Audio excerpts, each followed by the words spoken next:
बिस्मिल्लाहिर्रहमानिर्रहीम बिस्मिल्लाहिल-फत्ताहिल-अलीम अस्सलाम वालेकुम रहमतुल्लाहि व बरकातहू। DYHD सब्सक्राइबर उम्मीद करता हूँ, दिल से दुआ करता हूँ कि आप सब लोग ईमान और सेहत की आला तरीन सतह पे होंगे। मैं motivational speaker, leadership, business coach, master trainer, language trainer professor M A Raza, और आज हम ख़ास तौर पे जो है वो बात करने जा रहे हैं। आज मैं बात करने जा रहा हूँ कि अगर आपने बहुत लंबे अरसे तक जो है वो किसी वजह से आपने स्टडी छोड़े रखी है और आपको अचानक जो है ना वो दोबारा से स्टडी जो है वो शुरू करनी पड़ती है, तो ऐसी सूरत हाल में आपको इंग्लिश में जो प्रॉब्लम आते हैं, उर्दू के अंदर जो मसाइल आते हैं, वो कितनी किस्म के हैं और उनको कैसे जो है वो टैकल किया जाता है। और अगर आप किसी वजह से स्कूल नहीं जा सके हैं और ऐसी सूरत हाल में आपको अचानक जो है वो करना पड़ जाता है, दोबारा जो है ना वो स्टडी को कंटिन्यू करना पड़ जाता है, तो ऐसी सूरत हाल में आप क्या ऐसा सिलसिला करेंगे कि वो दोबारा से जो है वो हो जाए और उसमें आपको शानदार रिज़ल्ट हो। सबसे पहले इंग्लिश के ऊपर बात कर लेते हैं। जो सबसे पहला बुनियादी प्रॉब्लम है, जब आपने आपने स्पोकन इंग्लिश ही क्यों नहीं स्टार्ट करनी, चाहे आप स्पोकन इंग्लिश स्टार्ट करना चाह रहे हों, चाहे आप किसी भी पॉइंट पे किसी भी नए सिरे से आप अगर जो है वो स्टार्ट करना चाह रहे हैं, इंग्लिश को सीखना चाह रहे हैं। अब इंग्लिश सीखने के जो है ना बुनियादी तीन जो है वो स्टेप्स कह लें, काइंड्स कह लें, टाइप्स कह लें। उसमें पहला ये होता है कि आप को इंग्लिश बोलना आ जाए। दूसरा ये है कि इंग्लिश लिखना आ जाए। और तीसरा ये है कि इंग्लिश समझना आ जाए। यानी जब कोई जो है वो आपको कोई बात कर रहा होता है इंग्लिश के अंदर, तो उसको आप जो है ना वो समझ लीजिए। ये तीन बुनियादी इसके जो है ना वो ये तीन जो है ज़हन में रख लीजिए कि ये तीन कॉन्सेप्ट हैं। पहला कौन सा है कि जब आप को इंग्लिश जो है ना वो बोलनी आ जाए, दूसरे नंबर पे इंग्लिश लिखनी आ जाए, और तीसरे नंबर पे इंग्लिश समझनी आ जाए। जब कोई आपके सामने बोल रहा होता है तो आपको इंग्लिश के हवाले से जो है वो इशू ना हो। अब इसमें जो बुनियादी पॉइंट है वो ये होता है कि आपने जिस भी, पहला तरीका तो ये है कि आपने जिस भी क्लास से छोड़ा था, स्कूल छोड़ा था, अगर उस क्लास की बुक्स आपको जो है वो दे दी जाएं और एक अच्छा जो है ना वो होम ट्यूटर या एक प्रॉपर जो है ना वो कोच आपको सही तरीके से गाइड करे, टीच नहीं, मैं यहाँ पे थोड़ा सा डिफ़र करूँगा कि वो आपको कोच करे। तो कोच करने के हिसाब से जो है वो चीज़ें मैं ये समझता हूँ कि बेहतरीन अंदाज से जब वो चीज़ें आपको करवाएगा तो अल्टीमेटली जो है ना बेहतरीन से बेहतर जो है ना वो सिलसिला हो जाएगा। दूसरी बात मैं आपसे ये करना चाहता हूँ जो बहुत इम्पोर्टेंट है और जिसको समझना और जिसको परखना बहुत ज़्यादा ज़रूरी है, वो पॉइंट बड़ा ही अहम है। वो ये है कि आप इन तीनों लेवल्स के ऊपर, नंबर 1 पे जी आप जब बोलना चाह रहे हैं तो उसका लेवल और है, आप जब इंग्लिश को लिखना चाह रहे हैं उसका लेवल और है, आप जब इंग्लिश को जो है वो समझना चाह रहे हैं तो उसका लेवल जो है वो डेफिनेटली और है। खाली स्पोकन जो है वो आपको माहौल प्रोवाइड कर दिया जाए, आपके पास जो है ना वो कोई भी इंग्लिश बोलने वाला हो, या आपको किसी ऐसे माहौल के अंदर रख दिया जाए जहाँ पे मुकम्मल तौर पे इंग्लिश बोली जाती है, तो ऐसी सूरत हाल में क्या होगा कि आपको इंग्लिश को बोलना या इंग्लिश को समझना या इंग्लिश को करना जो है ना वो बिल्कुल भी मुश्किल नहीं होगा, क्योंकि वहाँ पे आप सुनी सुनाई चीज़ों को अपने जहन के अंदर बिठाते जाएंगे। मिसाल के तौर पे आप किसी जगह पे कोई कैंटीन है और जहाँ पे सब लोग इंग्लिश बोल रहे हैं, तो वो जब मांगता है, वो जब कोई चीज़ ऑर्डर करता है, आप उसके पास मौजूद हैं और वो कहता है गिव मी अ बर्गर, ठीक है, तो let me know that what you want to eat, जब इस तरीके को बात करता है तो आप उसको जज कर रहे होते हैं और इस सिचुएशन को देख रहे होते हैं, और वो जब आप अपने ऊपर तारी करते हैं तो अल्टीमेटली उसका रिजल्ट क्या होता है कि आपको भी जो है वो चीज़ आ जाती है। दूसरा तरीका जो एक तो ये जो है ना मतलब है कि, लेकिन लिखने के अंदर जो है वो कहीं ना कहीं आपकी स्टडीज़ जो है ना वो इन्वॉल्व होती हैं और उनमें आपका स्टडी का एक प्रॉपर लेवल जो है वो देखा जाता है, और जो समझने वाला और बोलने वाला इन दोनों के बीच में एक क्रॉस कनेक्शन कह लें या पैरेलल कनेक्शन कह लें कि ये आपस में जो है ना वो होते हैं, ये रास्त तनासब में होते हैं। यानी इसको आप ऐसे कह लें कि अगर आपकी स्पोकन पार्ट्स जो है ना वो बेहतरीन होना शुरू हो जाएं, तो अल्टीमेटली जिनको आप बोल रहे हैं, जिन जुमलों को या जिन जुमलों को आप जो है ना वो बयान कर रहे हैं, अल्टीमेटली वही जुमले आपके बार बार जो है ना वो दिमाग के ऊपर बैठेंगे, और वही जुमले आपके जहन में जब जो है ना वो बेहतर होना शुरू हो जाएंगे, उसका फिर रिज़ल्ट क्या होगा कि जो ही आप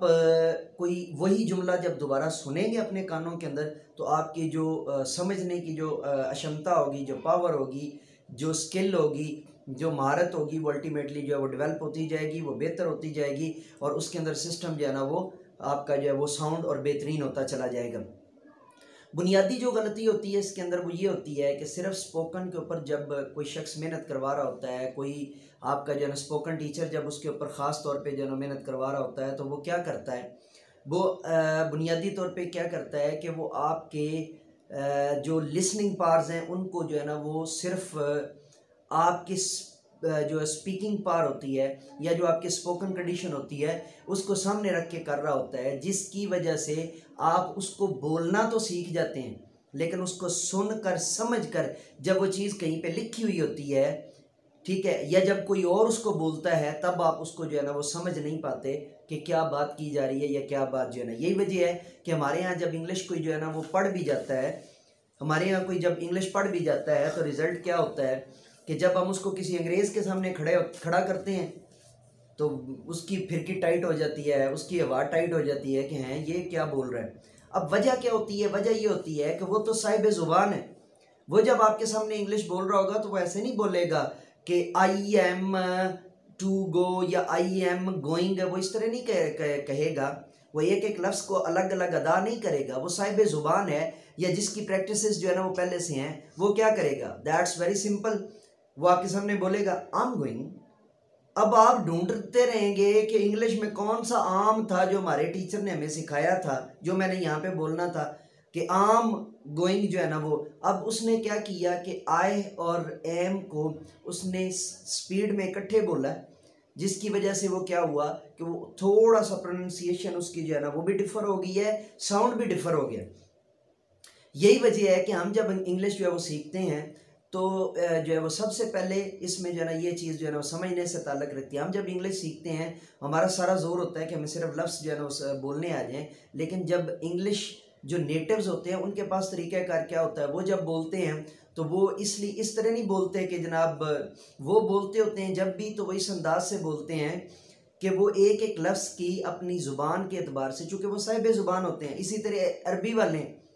आप जो है ना जुमला सीख लेते हैं ना, माजा अकूलो लक, ठीक है, तो वो जब बोलेंगे वो एकदम से बोल देंगे गुल्लक, आप कहेंगे ये तो जुमला ही पता नहीं कहाँ से आ गया। तो पहली जो ये जो है ना वो डिफ्रेंसिएशन के बाद अब हम उसके आते हैं कि हमने इसको यूटिलाइज कैसे करना है और यूज़ कैसे करना है। स्पोकन के अंदर याद रख लें, स्पोकन इंग्लिश को बेहतर करने के लिए पहला तरीका तो ये होता है, जिस तरह छोटे बच्चे इंग्लिश में कार्टून देखते हैं, सबसे बेहतरीन स्टेप है कि कार्टून हमेशा इंग्लिश में देखने। इसके बाद आप अगर अगले स्टेज पे आना चाहते हैं तो मूवी हमेशा आपने क्या करनी है, जब भी देखनी है इंग्लिश में देखनी है, डब्ड मूवी नहीं देखनी, और कोशिश करें कि सब टाइटल के साथ उसके साथ में जो है ना वो आ रहे हों, नीचे जो है ना वो जुमले आ रहे हों, उसको आप जब जब जो है ना वो देखेंगे तो वो आपको अल्टीमेटली जो है ना वो फ़ायदा भी देगी। और उसके जो नंबर 2, अब ये था स्पोकन के लिए कि जब आपने चीज़ को सीखना है। दूसरे नंबर पे है कि चीज़ को लिखना, तो लिखने के लिए बेहतरीन तरीका ये है कि आपने जिस क्लास से जो है ना वो छोड़ा है, आपने अपना जो है ना वो स्कूल छोड़ा है, आप पहली रिक्वेस्ट तो ये है कि उसी जगह से स्टार्ट लें। और अगर आप समझते हैं कि आप स्कूल नहीं जा सके किसी वजह से, तो फिर आप ज़ीरो से स्टार्ट ले लें। आप जो है ना नर्सरी प्रेप और जो है वो केजी के कायदे जो है ना, कोई हर्ज वाली बात नहीं होती, आप उसको सामने रख के उसको आप समझ लें, उसको आप मैनेज करें और उसको जो है ना वो आप बेहतरीन अंदाज से जो है ना वो जस्टिफाई करें। तीसरा है कि जो ये था लिखने के एतबार से, तीसरा है कि इंग्लिश को समझने के एतबार से, इंग्लिश को समझने के एतबार से ये चीज़ जो है ना वो समझनी बहुत ज़्यादा ज़रूरी है कि जब भी, पार्डन मी, हमारे यहाँ नॉर्मल तरीका क्या होता है कि इंग्लिश समझने के वाले से जो पहला पॉइंट दिया जाता है वो क्या दे दिया जाता है, भाई इसको अखबार पे लगा दो। वो भाई साहब जो स्कूल ही नहीं गया, जिसने 5वीं 6वीं में स्कूल छोड़ दिया, 7वीं 8वीं में इवन मैट्रिक में भी छोड़ दिया है, उसके लिए अखबार इतनी कारगर नहीं है जितनी छोटे बच्चों की कोई स्टोरी बुक कोई आम सी जो है ना वो छोटे बच्चों की स्टोरी बुक जितनी कारगर होगी। ये लेवल्स आपको जो है ना वो पहले जस्टिफाई करने पड़ते हैं, तीनों के अलग अलग। जब तक ये आप जो है ना वो जस्टिफाई, स्पोकन का अलग लेवल होगा, उसके बाद आपके जो है ना वो रीडिंग का और जो आपकी जो लिसनिंग पार्ट्स हैं उनका अलग जो है वो होगा, लेवल होगा। और इसी तरह जो है ना वो जो आपके समझने की क्षमता है, जो समझने की पार है, जो समझने की ताकत है, समझने की जो सलाहियत है, उसका जो लेवल होगा वो अलग होगा। ये डिफाइन करना पड़ेगा। हम स्पोकन क्लासेस के अंदर क्यों जो है वो बड़े लोगों को भी जो है ना वो ऐड करते हैं, ताकि हम इसको जो है ना बेहतरीन अंदाज से उसकी क्लास वाइज हर स्टूडेंट का एक अपना लेवल जो है ना डिफाइन किया जाता है, और हर लेवल को डिफाइन करके जस्टिफाई करके उसको जो है ना हम बेहतरीन अंदाज से लेकर चलते हैं, और फिर वो चीज़ें जो है ना मैनेज होती हैं। तो डियर वॉचर, डियर सब्सक्राइबर, ये था हमारा आज का जो है ना वो स्पोकन इंग्लिश का लेक्चर नंबर 500 और समथिंग। ये हमारी जो है ना सीरीज जा चुकी है। तो नए लेक्चर के साथ दोबारा आपकी खिदमत में हाज़िर होंगे। तब तक के लिए इजाज़त दीजिए, और मेरे साथ मिल करके ये इंसानियत की बेहतरी के लिए एक कदम और। Let me go now and say with me, do something more for humanity, and we will be right back with you with the new topic and with the new gossip and with the new vlog. So subscribe my official YouTube channel Professor M. Raza, along with our next channel Hope and Cause Info TV. And let me go now, and we will be right back with you with the new topic, with the new vlog. And so say with me, do something more for humanity.